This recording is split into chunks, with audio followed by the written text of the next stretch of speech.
host of the Gridiron.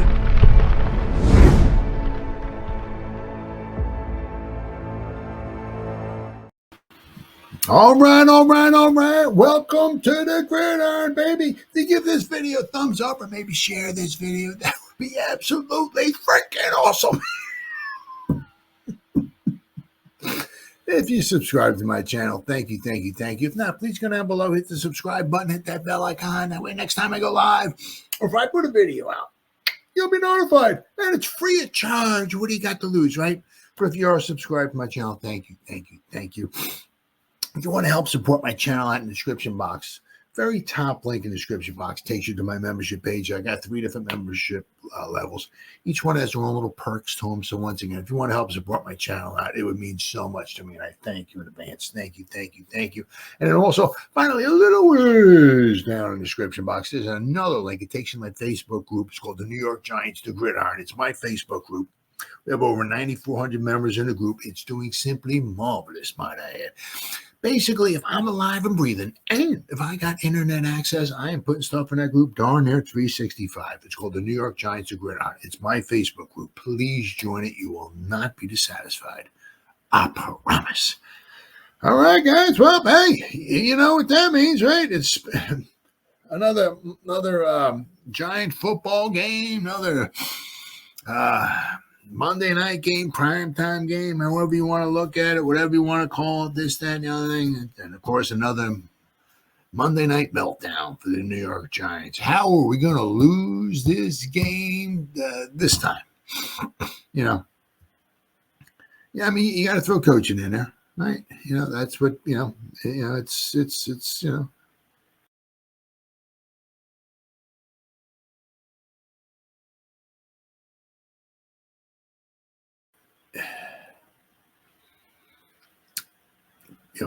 bad teams find ways to lose, and it's not like if our offensive line was better, we would have won the last 3 games.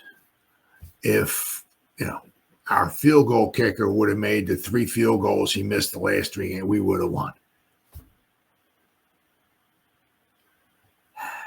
If our number 1 wide receiver would have caught, the passes at the end of whatever, blah, but he dropped all 3 of our number 1, we would have won. No. It's like each week, it's like a, it's like a book. It's a chapter. And each chapter is another week. So this was what, chapter 8, right? This week coming up, we got chapter 9. So, chapter 8 rolls around, flip it, chapter 8. How will the Giants lose this week? And every week, it's different circumstances. Different, it was I mean, you can just go through a bunch of things. It's just so draining. It really is. It's it is. It's once again another one of those games. I mean, we got to be fair. I mean, the Viking game and the Eagle game, for whatever reason, I don't know. We just didn't show up. Eagles were a better team, that's for sure, on that Sunday. But are they a 28-3 better team? They were that Sunday. Oh yeah. But if we put our big boy pants on and all this stuff and everything, they really, But I mean, you said you take those 2 games aside because they beat us. The Vikings and the Eagles beat us. Out of the 4 losses we got, I mean, the 4 other losses we got, you can look at them, right? The Bengal game, this game, the Cowboy game, the Commander game. It's like, But the thing is that just bad teams find bad ways to lose, and that's what the Giants are just doing there.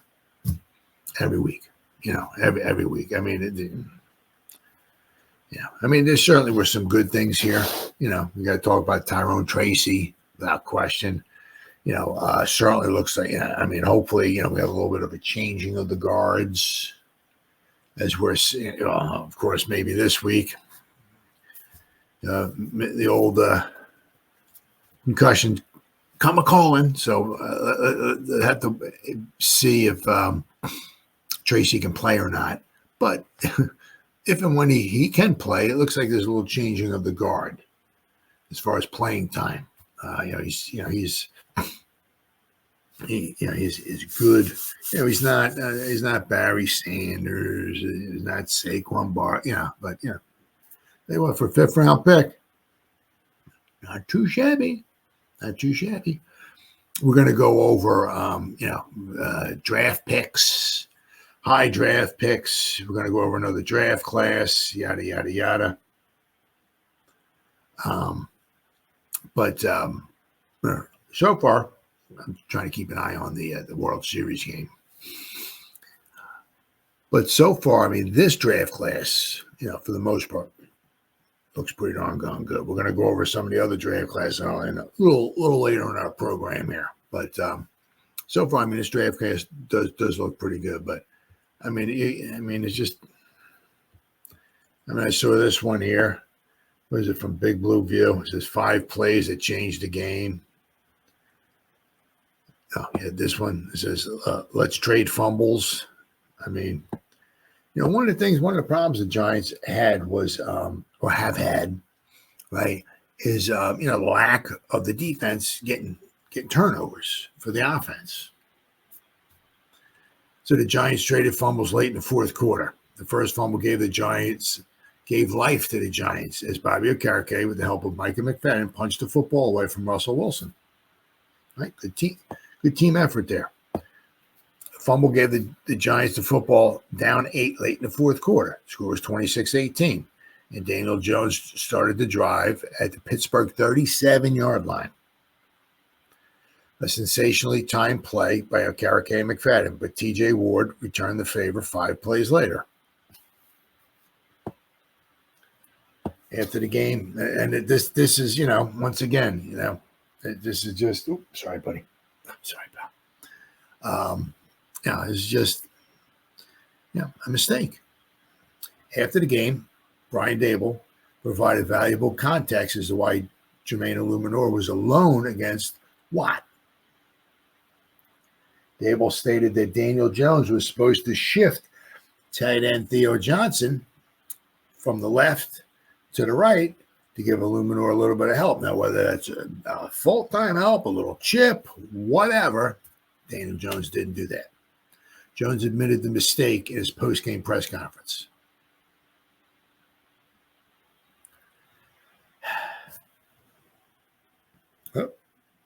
First and second.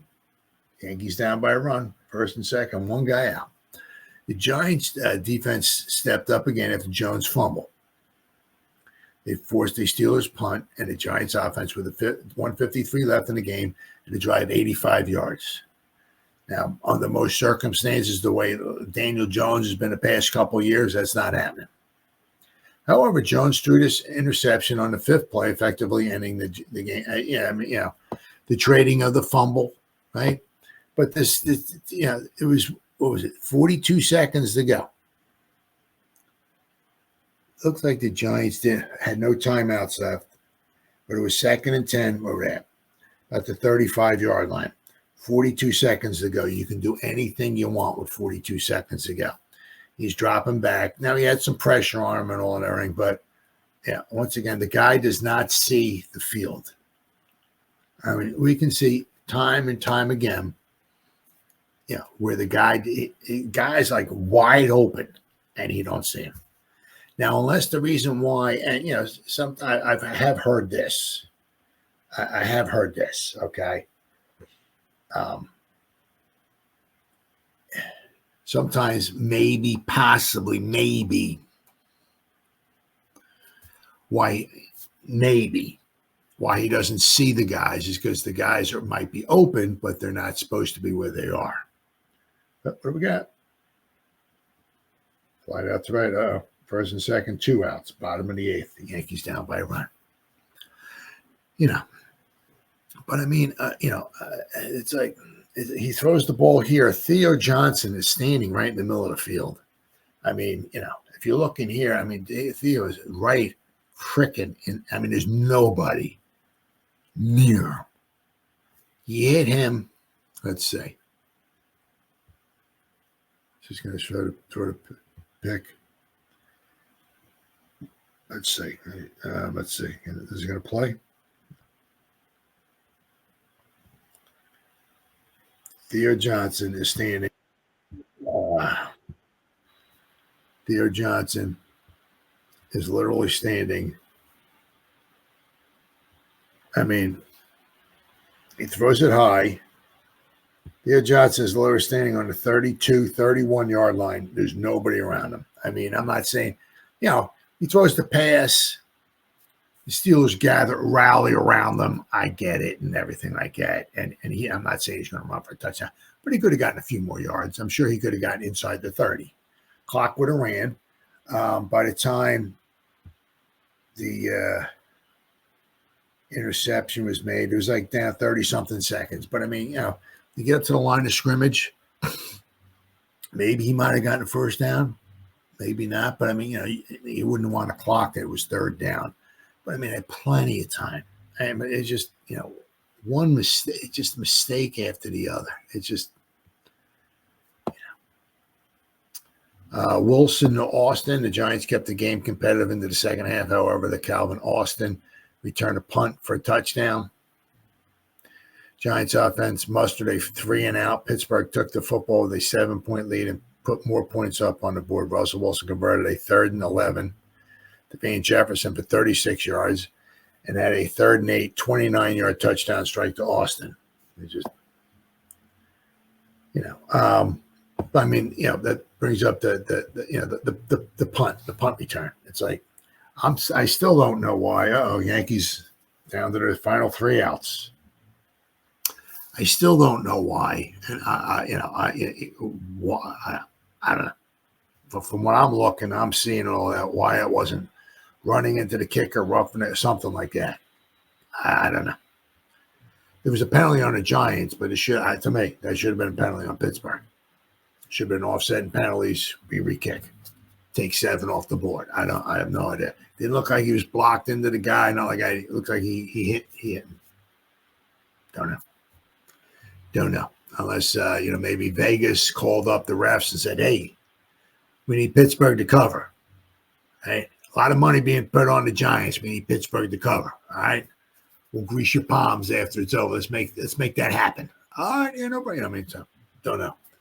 But, I mean, it looked like a penalty on Pittsburgh. But the punt return for touchdown. Now, if you see it from the end view, right, the guy catches it. I mean, there's like nobody like over here setting the edge or whatever. It's like, there was a couple guys in the middle, right, and he just ran around the outside. It was like 1 or 2 blocks out there, but there was like nobody, forcing them inside. I don't know. Maybe I kicked the coverage. I don't exactly know, but just there's 7 points right there. We went for the other one. Basically, I think it was at the beginning of the first half. We marched down the field, and all of a sudden the sack brigade started. We got sacked out of field goal range. Now, I'm not exactly sure we would have made the field goal, but then we went for the 2-point conversion. Didn't make it. Just a lot of things, man. Oh, what's going on? What's up, Drew? Just a lot of things. It's just like, what's it going to be this week? Crap's just draining. Let's see. They're talking about here early in the fourth quarter. It was exciting after a slower game. They scored just 27 points in the first 3 quarters. The Giants seemed done after Wilson connected with Austin, but Tracy, good old Tracy, kept us in. Now, one thing you like is that, he got the ball. I guess he was supposed to maybe go to his right more, but I mean, it was like the C's parted up on the left. He saw it and, bounced it out there. Yeah, gotta like that. Yeah, I mean, for a 5th-round pick, good pick, good pickup. It was just obviously the special teams, the punt. As I said, I'm looking. I don't know.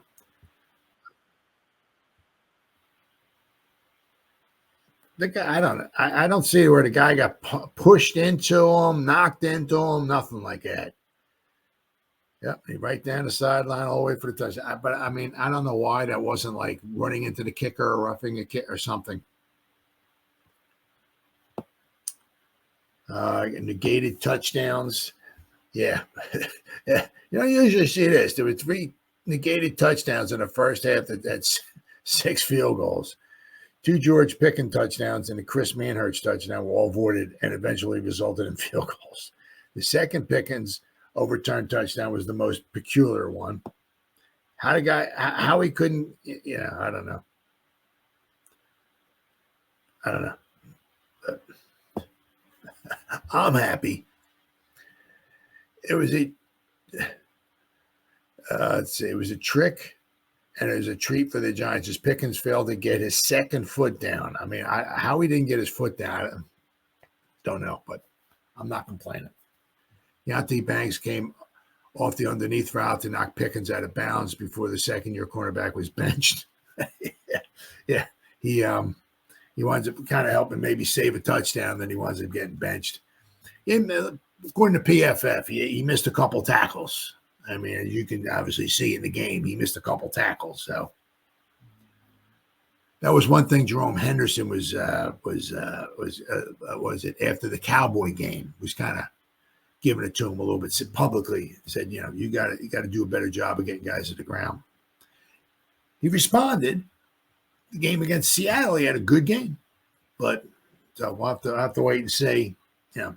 Hopefully, him being benched might light a fire under his rear end, and maybe hopefully might get a little bit maybe of a nastier Tay Banks. Right. Pickens, obviously, first touchdown was overturned on the Steelers' opening drive of the game. Then Daniel Jones throws to Chris Manhertz for a Giants touchdown, but it was called back. Malik Neighbors called for illegal motion as he went into motion and never stopped before the ball was snapped.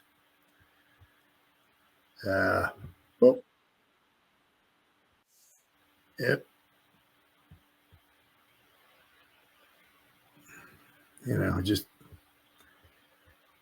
Just like little things.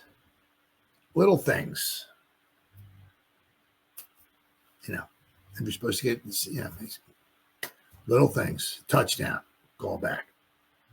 That's 4 points right there.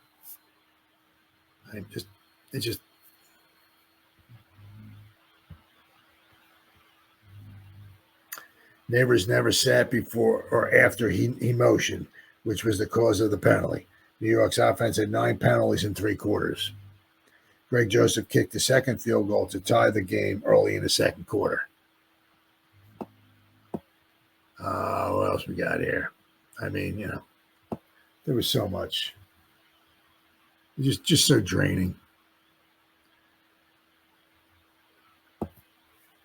New York's offense mustered a combined 10 points in its last 2 games, and through 3 quarters, the Giants had scored 9 points via 3 field goals. So basically, obviously, 2.5 games, we scored 1 touchdown.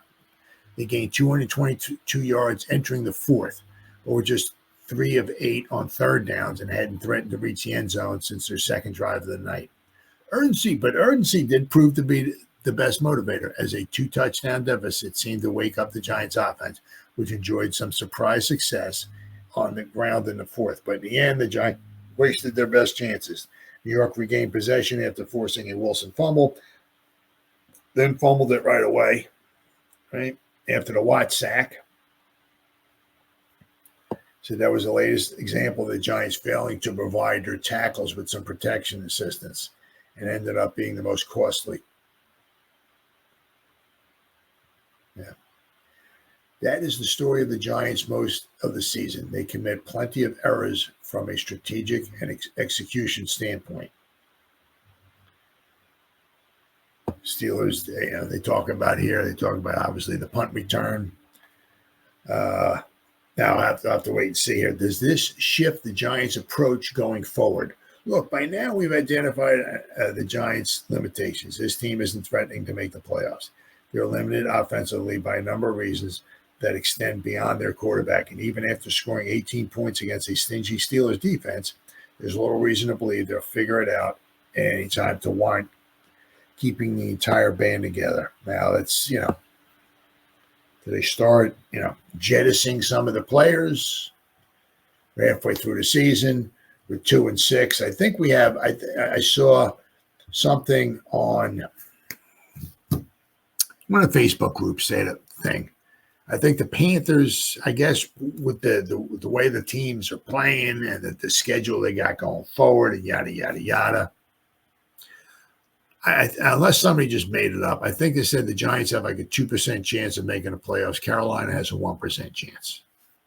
So I have to see, going forward, because the season's, about halfway over. Right? We played 8. We have 9 more games to go. November 5th is the trade deadline. All right, so do they start jettisoning some of the parts? Especially if there's guys that they're not going to get back, we're not going to bring back after the season's over with.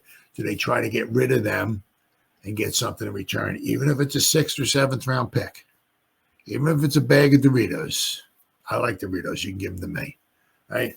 But yeah, can we get rid of them, and get something in return for them? Right? I mean, if you don't plan on bringing back Ojulari, somebody out there, I mean, you see what he's done. I mean, the guy's been a sack machine, right? If you're not going to bring back Slayton, right? See if you can get something back for him. I mean, a few guys. So be interesting to see what the Giants wind up doing. I mean, you look at the stats. I mean, the 2 turnovers were costly. Both were in the Pittsburgh side of the field. 11 penalties. Once again, 0 for 3 in the red zone. It's like I don't know. It's we get into the red zone. It's like we forget how to score points. I mean, got to give. Tracy did a good job. 25 carries overall for the team. 157 rushes. Thankfully, we did a good job in the second half of controlling the Steelers running, because they had a ton of rushing yards in the first half. It felt like we were almost like watching the Eagle game once again. I mean, let's see. Total plays, we actually had more plays than them. We actually almost caught up to Pittsburgh. Pittsburgh had 426 yards of offense. We had 394. So we got a lot of yards in the late part of the game, which is great. But once again, 5 for 15 on third downs. It's just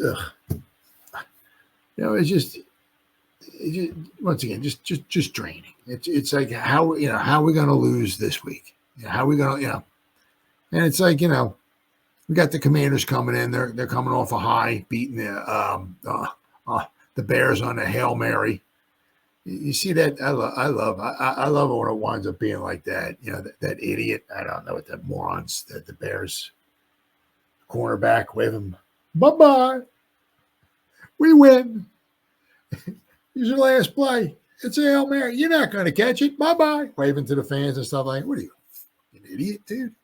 Are you that much of an idiot? Wow. I mean, wow. Okay. Well. So, I mean, let's see if we can stop the Commanders this week. I mean, because couldn't stop them last time. But once again, just another draining. I mean, the injuries obviously didn't help. But it's just like every week, it just seems like there's something different that we sometimes it's, we quite possibly woulda, coulda, shoulda, I get it, but quite possibly we could have beaten the Commanders if we actually had a kicker, but we didn't. I mean, it's just like the 4 losses. I mean, you can look at, the 4, like like I said, the Cowboys, the Commanders, the Bengals, this week to the Steelers. It's like it's like, my God. It's almost like, well, what are we going to do this week? How are we going to lose this game this week? Just another tough draining loss. It's just, and the thing with the week before, I mean, I can't stand the Eagles. I can't, you know what I mean? And that game was just,